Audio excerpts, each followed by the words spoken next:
Bonjour et bonsoir, j'espère que vous allez bien. Moi, de mon côté, ça va. Aujourd'hui, je viens m'adresser à ceux qui sont en Afrique et qui veulent rompre la relation avec un pervers narcissique. Vous savez, les conditions ne sont pas pareilles. Pour ceux qui vivent en Occident, c'est un peu plus facile de rompre, je vais dire au moins physiquement, la relation avec un pervers narcissique, ceux-là qu'on appelle sur cette chaîne les zombies, les vipères anciennes et aussi les meurtriennes. Mais en Afrique, vous avez beaucoup de difficultés. Pourquoi? Par rapport justement au cadre social.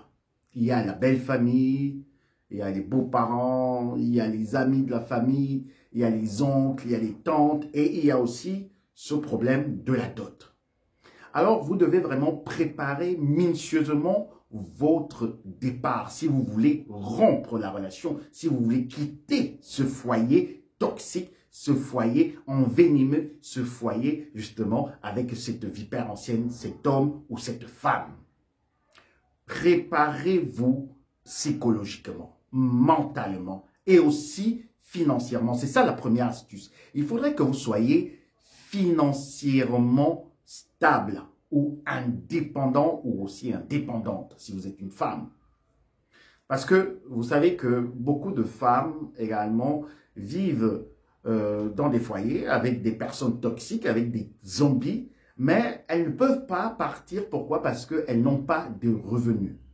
Alors, ce serait d'abord quelque chose qu'il faudrait voir. Est-ce que vous avez assez de moyens, assez de réserves financières pour pouvoir aussi pourvoir à vos propres besoins, aussi de ceux de vos enfants, si vous avez des enfants.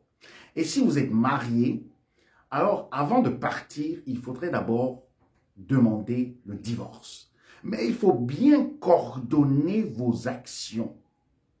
Donc, vous préparez d'abord vos arrières, vous cherchez peut-être un appartement, dans les meilleurs des cas, dans une autre ville.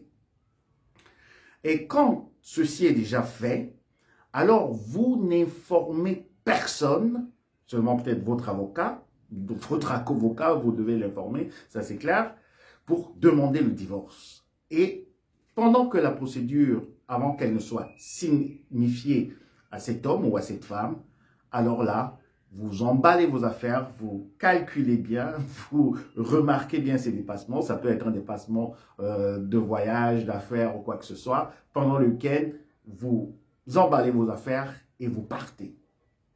Sans informer qui que ce soit.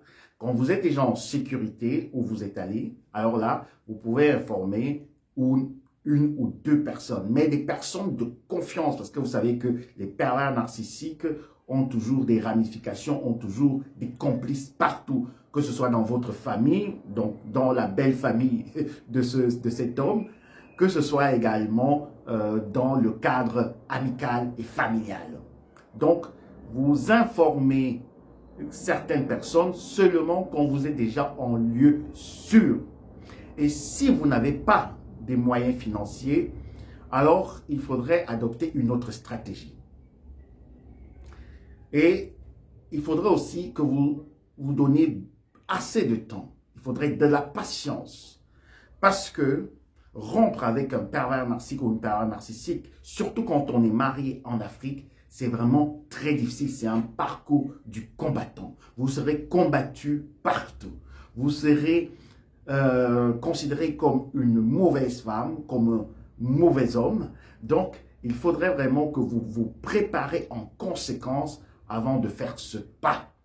Et pour la fin, si vous constatez que cet homme ou cette femme a aussi peut-être des affaires extra-conjugales, alors retenez et préparez toutes ces informations, toutes ces pièces à condition pour les mettre dans votre dossier, afin que vous puissiez aussi être libre selon la loi et que vous puissiez recommencer votre vie et essayer de vous reconstruire. Alors, c'est pas facile en Afrique, en Europe, en Occident, c'est un peu plus facilement gérable, ce genre de rupture, parce qu'il y a